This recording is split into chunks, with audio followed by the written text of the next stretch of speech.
Boa noite, pessoal. Vamos falar aqui sobre a testosterona, sobre os hormônios sexuais masculinos, mas com ênfase na testosterona, como a professora pediu. E pode passar.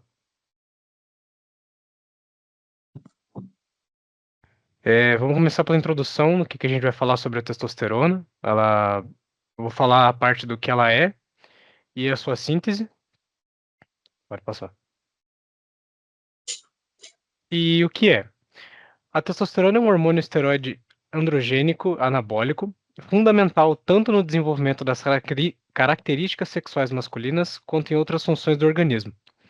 Ela é sintetizada principalmente nos testículos em homens e em menor quantidade nos ovários das mulheres, além das glândulas adrenais em ambos os sexos. A testosterona desempenha um papel chave na saúde e no desenvolvimento do homem por toda a sua vida, desde a fase fetal até a terceira idade. Grande parte das características que fazem um macho da espécie humana ter a aparência de um homem vem da ação da testosterona no organismo, incluindo a maior presença de pelos no corpo, a voz mais grossa, uma maior massa muscular e uma maior estatura. Pode passar. Agora eu vou falar um pouco sobre a síntese da testosterona. Ela é realizada no eixo hipotálamo-hipófise gonadal, e o hipotálamo libera o hormônio liberador da gonadotrofina, GnRH, que estimula a hipófise anterior a liberar os hormônios LH e FSH. O LH, em particular, estimula as células de Leydig nos testículos a converter o colesterol em testosterona. Pelo eixo hipotálamo-hipófise gonadal, bem, a síntese da testosterona começa com o colesterol, que é transportado para a membrana interna das mitocôndrias, onde ocorre a primeira etapa da sua conversão em hormônio esteroide. Esse transporte é facilitado pela proteína STAR, que regula o fluxo do colesterol dentro da mitocôndria, sendo essencial para a produção de esteroides. A segunda etapa, que é a conversão do colesterol em pregnenolona. Dentro da mitocôndria, o colesterol sofre a ação da enzima colesterol desmolase, que remove uma cadeia lateral da molécula de colesterol, convertendo-o em pregnenolona. A próxima etapa, é a conversão da pregnenolona em progesterona. A pregnenolona é transportada para o retículo endoplasmático liso, onde é convertida em progesterona pela ação da enzima 3-beta-HSD. A próxima etapa, que é a formação da 17-alfa-hidroxiprogesterona, que a progesterona é então convertida em 17-alfa-hidroxiprogesterona pela enzima 17-alfa-hidroxilase. E esse passo envolve a adição de um grupo hidroxila na posição 17 da molécula de progesterona.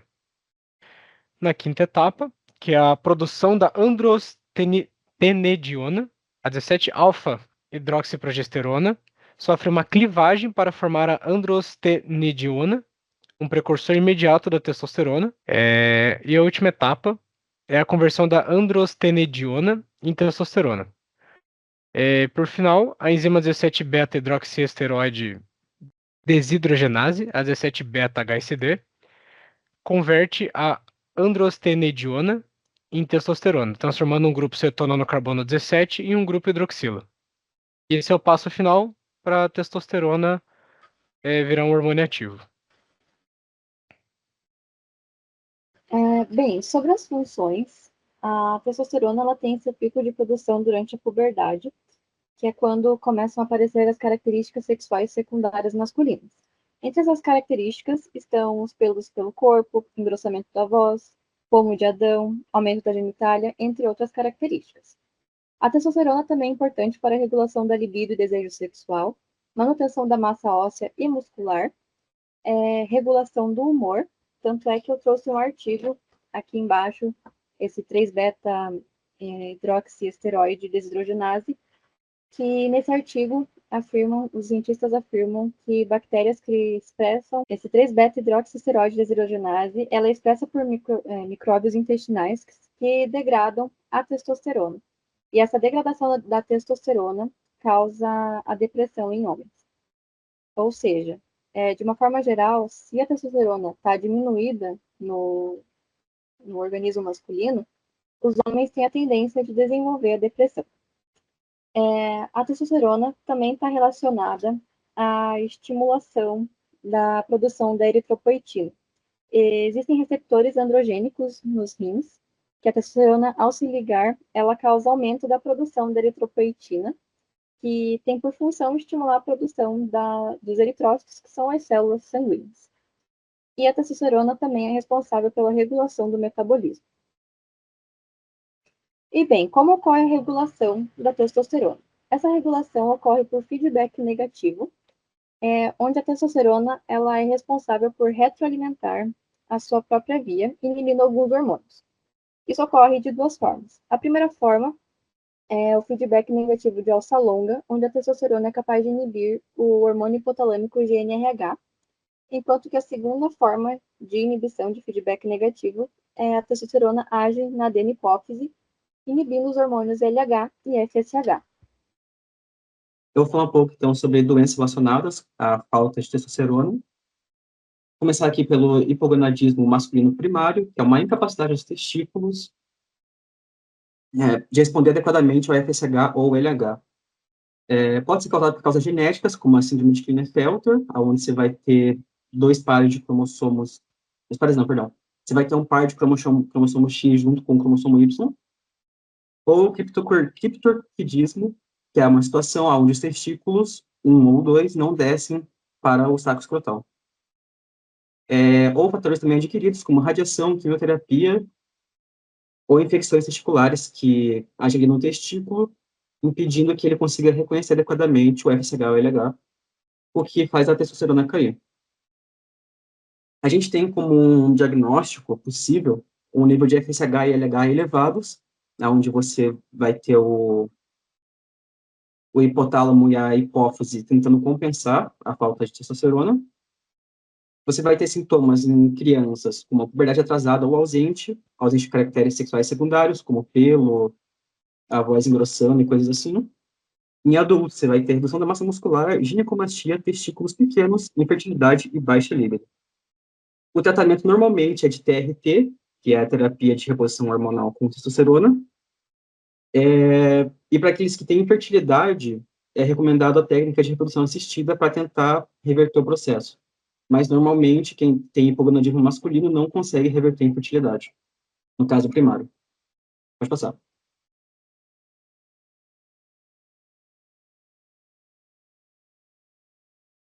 No hipogonadismo masculino secundário, a gente vai ter o hipotálamo e a hipófise, ou a hipófise, produzindo níveis não adequados de GnRH, FSH e LH. São causas que podem ser como tumores, doenças sistêmicas, certos medicamentos como corticosteroides e opioides, que vão agir ali afetando realmente a produção do hormônio ou a distribuição. Os sintomas são bem parecidos. A diferença é que, como eu falei na produção, você não vai ter o FSH e o LH elevados, tentando compensar a testosterona baixa. Porém, uma diferença no tratamento, apesar de também com o TRT, você pode, ao invés de repor a testosterona, repor o FSH ou o LH, ou os dois. Você pode também corrigir as doenças, caso, por exemplo, seja causado por tumores hipofisiários, ou doenças sistêmicas, que seriam como diabetes tipo 2 e também obesidade. E uma curiosidade é que o hipogonadismo masculino secundário, ele tem uma taxa muito maior de sucesso em reverter a infertilidade, apesar de também ter riscos de que não ocorra isso. Pode passar.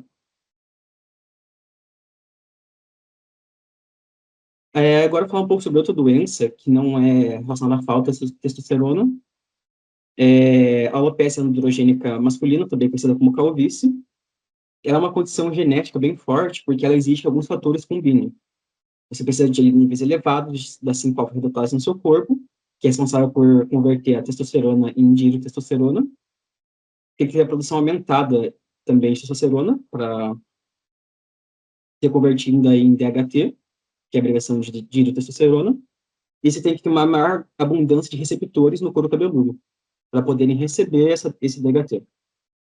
Como vocês podem ver aí na foto, a imagem que eu busquei, tem 4 fases do cabelo. A maioria está na fase anágena, se não me engano, que seria 90% do cabelo que a gente tem, que é a fase de crescimento. Quando você tem a condição de calvície, ou alopecia, essa fase de crescimento é encurtada por conta dos receptores se ligando ao DHT, ele faz com que a fase seja cortada, diminuída. Com o tempo, os fios ficam mais finos, menores, a ponto que o folículo não é mais estimulado. Com isso, o folículo vai sumindo, até que com o tempo resulta na queda de cabelo, ou cabelo muito ralo. Pode passar. A gente tem disponíveis 2 tratamentos principais, que são aprovados pela FDA, Food and Drug Administration, que seria como se fosse a vigilância sanitária, é o órgão que cuida daí da parte dos remédios e também da comida nos Estados Unidos, um órgão governamental. A gente tem o minoxidil tópico, que é muito famoso, ele é disponível sem a prescrição médica, por isso é muito usado. Ele age facilitando a dilatação dos vasos sanguíneos. Então, vai melhorar ali a nutrição no couro cabeludo para tentar compensar o resto, né, a condição causada, e ver se os fios conseguem ter mais vitaminas e nutrientes para crescerem. Então, ali aumenta o fluxo de oxigênio, estimula a fase do crescimento, e tem alguns efeitos colaterais, que é a coceira. Tem gente que relata coceira muito forte, também irritação local. Como alternativa, a gente teria a finasterida, só que ela já necessita de prescrição médica, então não é tão comum ver pessoas usando. Ela age inibindo a 5-alfa-redutase, então você age ali inibindo que tenha mais DHT no corpo, assim inibindo a calvície. Normalmente, a finasterida é mais eficaz em reverter a calvície causada no vértice do couro cabeludo. Então, ela vai repor mais ali. Outros lugares também, mas é mais comum no vértice do couro cabeludo.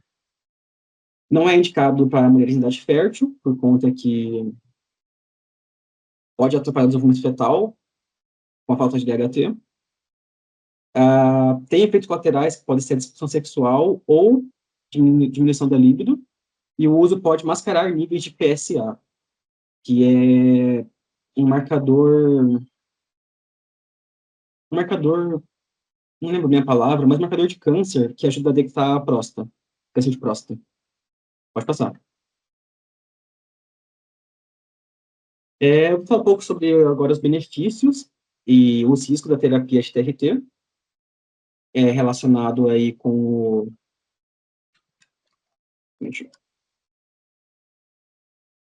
trouxe esse artigo, então, que foi feito em 2009. Pode passar, Mariana. Eu decidi trazer esse artigo por conta que foi citado do tratamento tanto do hipogonadismo masculino primário quanto secundário, e os benefícios seriam reverter, né, os problemas de antes, e também alterar a composição corporal, como foi citado no começo do seminário, ele é responsável pela síntese muscular também. Melhora o humor, a energia, a qualidade de vida, a densidade mineral óssea, o desejo, a função sexual. Normalmente isso já é bem conhecido, né, pelas pessoas. Como os riscos, pode passar. Como os riscos, a gente vai ter a chance de simular o crescimento da próstata, porém é debatido se a TRT estimula o crescimento ou ela só compensa o que não cresceu antes. Pode causar ginecomastia por conta do excesso de testosterona, por conta do efeito da enzima aromatase, que pode causar ginecomastia nos tecidos mamários. A eritrocitose, que seria um estímulo na produção de glóbulos vermelhos, o que pode causar aumento da viscosidade sanguínea, então o sangue acaba ficando mais grosso, o que pode acabar aumentando o risco de problemas cardiovasculares até de AVC. O uso também da testosterona pode atrofiar os testículos, é um efeito colateral bem comum, por conta que o corpo não tem mais estímulo para produzir testosterona nele, então o testículo acaba atrofiando. E também aumento da acne, porque a testosterona pode estimular a glândula sebácea. Vou passar, Magal. Eu trouxe outro artigo bem interessante, porque eu acho que é uma coisa que a gente pensa bastante quando se testosterona como um hormônio anabólico, que foi o efeito de doses suprafisiológicas de testosterona no tamanho dos músculos e força em homens normais. É um artigo de 96, porém os métodos usados são bem diversos no artigo. Ele está no final nas referências para quem quiser ver. Tem várias formas de medição usadas. Pode passar. Eu trouxe, então, um resumo do artigo. Primeiro eu vou explicar como foi feito. Foram 10 semanas de treino para os grupos que treinaram. Teve 2 grupos sem treino, mas Foram 10 para quem treinou. 10 semanas, essas 10 semanas, os 4 grupos tiveram a mesma dieta. Claro, calculada para cada um, mas foram equivalentes para cada pessoa. Depois dessas 10 semanas de treino, o grupo 1, que era um grupo controle sem treino, eles injetaram um placebo neles, não sei exatamente o que, mas não acho que não é citado no texto, mas foi um placebo sem efeito nenhum no corpo, e vocês podem ver que não teve a mudança em nada, nem na massa livre de gordura, nem no tamanho dos músculos, nem na força, e nem no exercício. Só para deixar claro, foi feito os exercícios na primeira e na última semana, o que foi mais ou menos 2 meses aí de treino, de dieta. No grupo 2, sem testosterona com treino, a gente teve um aumento de 2 quilos da massa muscular livre de gordura nesse tempo. Os músculos não mudaram tanto de tamanho, não teve aumento significativo para dizer que foi por conta disso, foi bem distribuído durante o corpo todo. O aumento na força do agachamento, ele foi de 20% e no supino foi de 10%. No grupo com testosterona sem treino, ou seja, pessoas que tomaram testosterona, fizeram dieta, mas ficaram em casa, teve um aumento de 3,2 quilos na massa livre de gordura. Os músculos aumentaram principalmente na região do quadríceps e tríceps. O aumento na força do agachamento foi um pouco menor, 2%, e na força supino foi menor que 1% do grupo anterior. Mas foi basicamente ganhos muito semelhantes, com um ganho maior em massa muscular. No grupo 4, a gente tem um grupo que usou os hormônios e também fez essa sessão de treino. O aumento foi de 6,1 quilos nos 2 meses. Teve um aumento também nas mesmas áreas do outro grupo, de quadríceps e tríceps. O aumento na força do agachamento foi o dobro do grupo anterior, de 38%, e na força supino também foi mais que o dobro, sendo 22%. Eu acabei não citando, mas foram 600 miligramas, se não me engano, de enantato de testosterona, e é isso, foi um artigo para a gente poder ver bem como funciona isso na prática. Pode passar, Magal. Vou ficar com a primeira questão, que é qual das seguintes enzimas desempenha um papel crucial tanto na hidroxilação quanto na clivagem da cadeia lateral durante a síntese de testosterona e em qual etapa específica do processo ela atua? E a resposta correta é a letra C, que é CYP11A1, que converte o colesterol em pregnenolona. Então, a questão 2, qual tipo de retroalimentação a testosterona realiza e quais hormônios ela afeta? Resposta letra D, feedback negativo, FSH e LH.